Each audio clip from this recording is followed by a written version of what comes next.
soy Sergio Sanz y ahora lo que voy a probar son las marchas. En principio tiene 3 marchas, entonces vamos a ir cambiando. Estoy en la del medio, vamos a poner ahora la más ligera. ¿Se nota?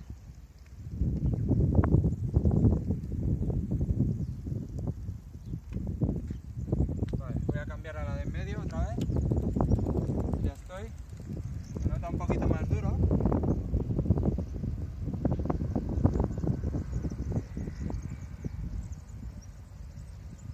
Y ahora la más dura.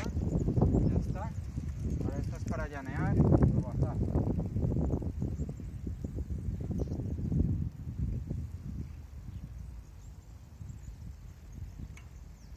Se notan las marchas.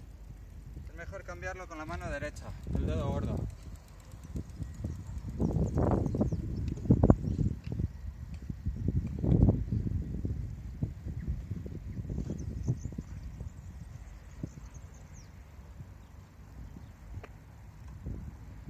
Esto es para las subidas, se nota que da uno más pedales. Cambio otra vez.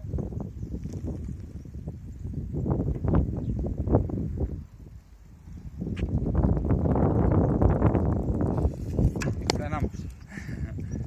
Bueno, estos son mis progresos. Hasta el próximo vídeo. Gracias.